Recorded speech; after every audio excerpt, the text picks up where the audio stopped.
No início de 2025, uma sequência de eventos violentos chocou a opinião pública americana e enviou um alerta para o resto do mundo. Em um campus universitário no estado de Utah, um ativista político foi assassinado diante de milhares de pessoas. Poucas semanas depois, a ex-presidente da Câmara de Minnesota foi morta dentro de sua própria residência e, em um episódio ainda mais simbólico, a casa de um governador foi alvo de um incêndio criminoso. Estes não são casos isolados de criminalidade comum, são sintomas de uma fratura profunda. Hoje, em 2026, os dados mostram que 40% da população dos Estados Unidos acredita que uma guerra civil é provável nos próximos 10 anos. Mas o que isso significa na prática? Estaria a maior potência do planeta realmente caminhando para um conflito armado entre os seus próprios cidadãos ou nós, esta geração? Estamos testemunhando uma nova e perigosa forma de instabilidade política. Deixe a sua opinião aqui nos comentários. Se você valoriza análises profundas, junte-se aos quase 10 milhões de inscritos que acompanham o Top 10. Agora, vamos aos fatos.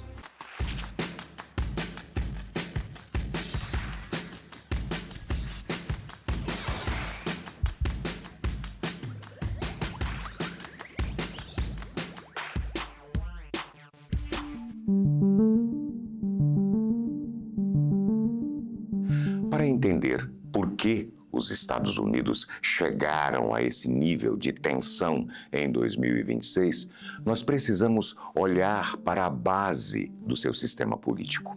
Diferente de outras democracias que possuem múltiplos partidos e exigem coalizões, o sistema americano foi desenhado para ser binário.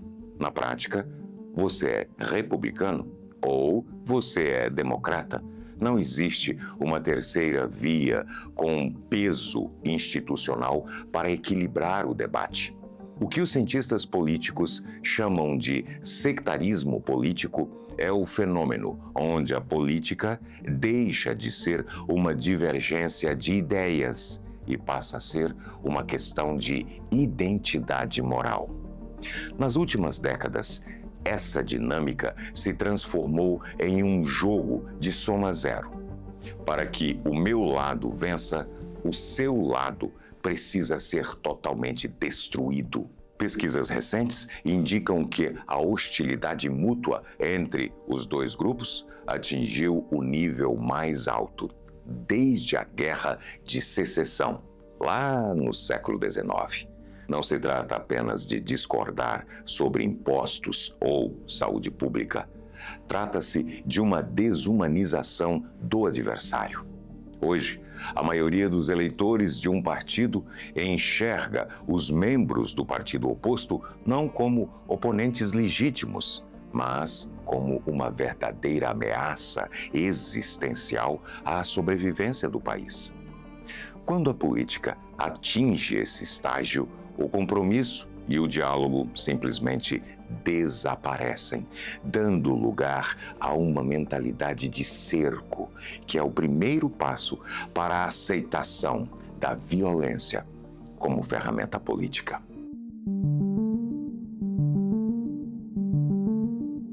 Muitas vezes olhamos para a polarização como algo puramente ideológico, mas o motor silencioso dessa crise, mais uma vez, é o dinheiro.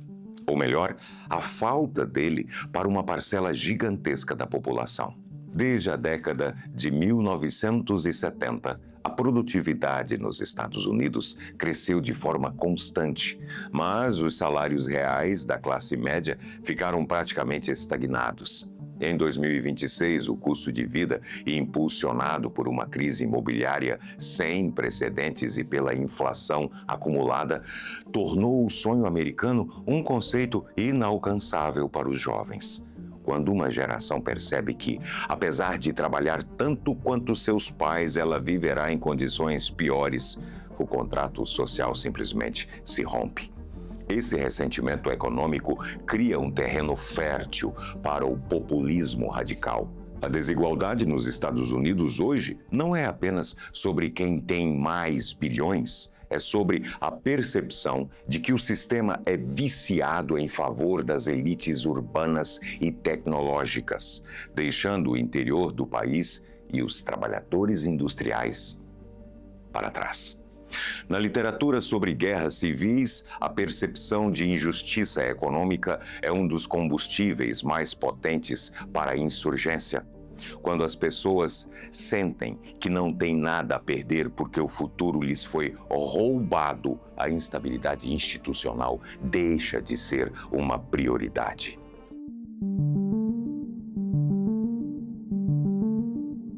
Se a economia é o motor, a identidade é o combustível emocional dessa divisão. Os Estados Unidos estão passando por uma mudança demográfica histórica. As projeções mostram que a população branca deixará de ser a maioria absoluta nas próximas décadas, e isso gerou o que a sociologia chama de ansiedade de status. Essa insegurança é explorada por teorias conspiratórias que ganham força em 2025 e 2026 como a grande substituição. A ideia de que as elites estariam deliberadamente alterando a composição do país para se manterem no poder não tem base em fatos, mas possui um poder de mobilização imenso. Ela transforma o debate sobre imigração em uma luta pela sobrevivência cultural. Quando a política se torna uma disputa sobre quem somos, em vez de o que faremos, o meio-termo desaparece. Se você sente que sua cultura, a sua religião, o seu modo de vida estão sendo apagados, você para de ver o processo democrático como uma solução e começa a vê-lo como uma ameaça. Essa percepção de que o país está sendo tomado por estrangeiros ou por valores estranhos é o que move grupos radicais para a ação direta, criando uma atmosfera de vigilância e hostilidade constante em comunidades que antes viviam em paz. Toda democracia precisa de âncoras, instituições que sejam respeitadas por todos independentemente da inclinação política. Nos Estados Unidos, essas âncoras estão derretendo. A confiança no governo federal despencou de 77% na década de 60 para apenas 22% em 2026. Isso afeta a Suprema Corte, o sistema eleitoral e as agências de inteligência. Quando a Suprema Corte toma uma decisão, metade do país a vê como uma jogada política ilegítima. Quando um resultado eleitoral é anunciado, o perdedor frequentemente alega fraude antes mesmo da apuração terminar. A cientista política Barbara Walter descreve esse estado como anocracia. Um regime que mantém a fachada das eleições, mas cujas instituições perderam a capacidade de mediar conflitos. Nesse vácuo de autoridade, a verdade se torna relativa. Se as pessoas não confiam mais no sistema judiciário ou na contagem de votos, elas deixam de buscar soluções dentro da lei. A perda da legitimidade institucional é um dos indicadores mais precisos de que um país está entrando na zona de perigo para a violência civil. Pois, sem um árbitro confiável, as partes em disputa começam a acreditar que precisam resolver as suas diferenças pela força.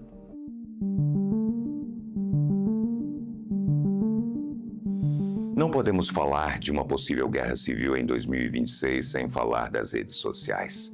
Elas não inventaram a raiva, mas criaram uma infraestrutura que a escala em tempo real. Os algoritmos das grandes empresas de tecnologia são desenhados para uma única função: maximizar o tempo que você passa na tela. E nada retém mais a atenção humana do que o medo e a indignação. Na prática, isso criou o que os pesquisadores chamam de câmaras de eco. O usuário é alimentado apenas por informações que confirmam seus próprios preconceitos, enquanto o outro lado é apresentado de forma vilanizada ou desumana. Em 2026, vimos como notícias falsas sobre assassinatos políticos viralizaram em minutos, levando pessoas armadas para as ruas antes mesmo da polícia emitir um boletim oficial. A falta de regulação sobre como esses algoritmos operam transformou o debate público em um campo de batalha psicológico. As pessoas não estão apenas discutindo ideias, elas habitam realidades paralelas, com conjuntos de fatos completamente diferentes. Quando você acredita que o seu vizinho é um traidor ou um monstro, a distância para um ato de violência se torna assustadoramente curta.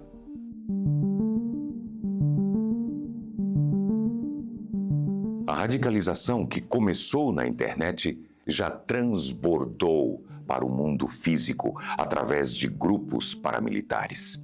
O FBI e o Departamento de Justiça hoje consideram o extremismo doméstico como a maior ameaça à segurança dos Estados Unidos, superando até o terrorismo estrangeiro. Esses grupos, que variam de milícias de extrema-direita a células radicais de esquerda, operam com armamento de nível militar e uma estrutura de comunicação descentralizada. O que torna o cenário de 2026 particularmente perigoso é a normalização da presença desses grupos em eventos públicos. Em 2026, vimos milícias armadas realizando patrulhas em centros de votação e em protestos universitários. O risco não é apenas um ataque em grande escala, mas o que os especialistas chamam de ciclo de retaliação. Se um grupo ataca, o outro lado sente que precisa se armar para se defender. E o Estado, muitas vezes paralisado por divisões internas, não consegue desarmar os dois lados. Quando os cidadãos comuns começam a acreditar que as forças policiais não podem ou não querem protegê-los, o apelo por justiça com as próprias mãos torna-se quase irresistível.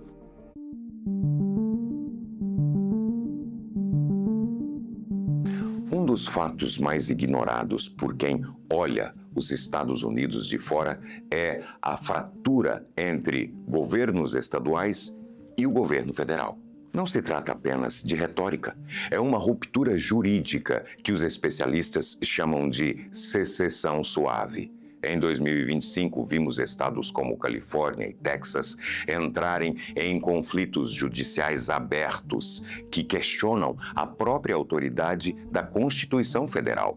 O Texas, por exemplo, avançou com políticas de fronteira e distritos eleitorais que desafiam ordens diretas de Washington. Em resposta, a Califórnia e Illinois criaram leis que permitem processar agentes federais que tentem aplicar certas políticas nacionais em seus territórios. Estamos vendo a criação de dois países diferentes dentro da mesma fronteira, um com leis restritivas sobre costumes e outro com leis progressistas radicais. Essa fragmentação significa que os americanos estão parando de se ver como um único povo sob uma única lei. As disputas na Suprema Corte em outubro de 2025 mostraram que até os juízes estão divididos sobre até onde vai o poder do presidente sobre os estados. Se o governo federal perde a capacidade de impor uma lei uniforme, a União passa a existir apenas no nome, criando as bases para uma separação de fato. O retorno de Donald Trump à Casa Branca em janeiro de 2025 foi o catalisador que elevou a temperatura ao ponto de ebulição. Desde a posse, o governo adotou uma postura de combate interno sem precedentes. A utilização de ordens executivas para tentar controlar o processo eleitoral de 2026 e a retórica de que opositores políticos são inimigos internos criaram um clima de insurgência permanente. Em 2025, a violência política atingiu figuras de alto escalão. O assassinato da líder democrata Melissa Hortman e o incêndio na casa do governador Josh Shapiro não foram apenas crimes, foram mensagens. Ao mesmo tempo, o governo passou a usar o rótulo de terrorista doméstico para classificar movimentos de protesto da esquerda, enquanto milícias de direita eram vistas com tolerância em certos círculos do poder. Quando o próprio governo federal deixa de ser um garantidor da paz e passa a ser visto por metade da população como um agente de perseguição, a resistência deixa de ser política e passa a ser vista por muitos como uma questão de autodefesa. O ano de 2025 mostrou que, quando a retórica de guerra sai dos discursos e entra nos atos administrativos, a sociedade civil começa a se fragmentar rapidamente.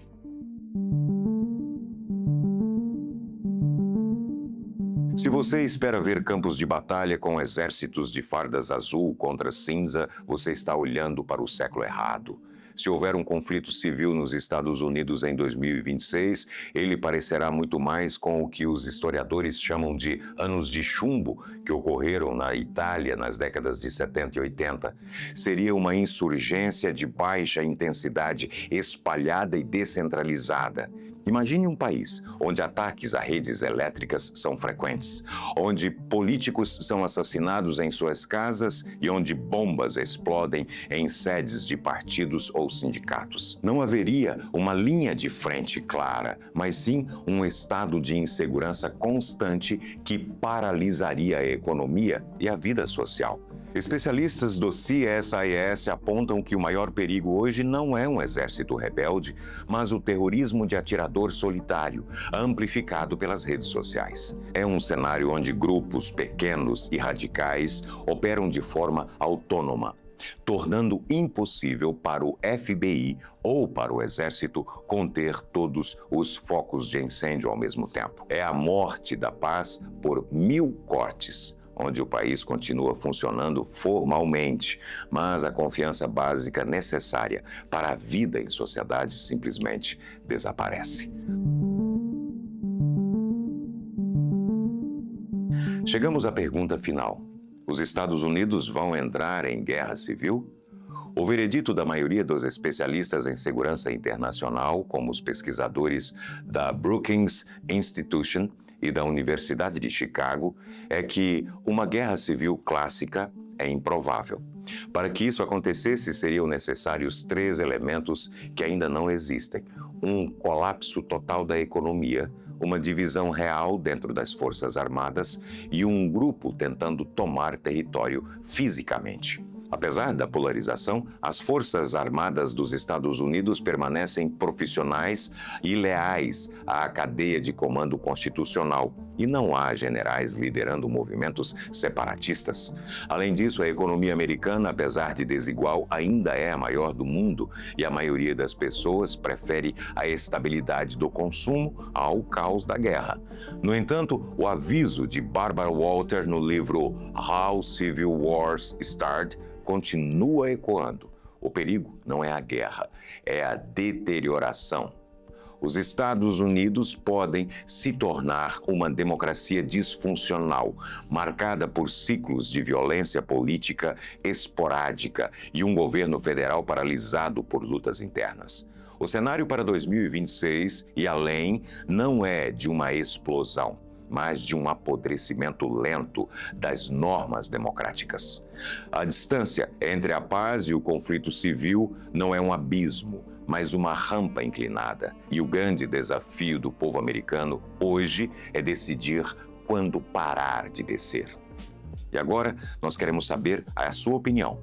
Você acredita que os Estados Unidos conseguirão reverter essa divisão ou o caminho agora é apenas de mais e mais conflito? Deixe o seu comentário aqui embaixo se você chegou até aqui. Muito obrigado por fazer parte dos quase 10 milhões de inscritos que buscam entender o mundo com mais profundidade. Ative o sininho e nos vemos no próximo documentário do Top 10. Até lá!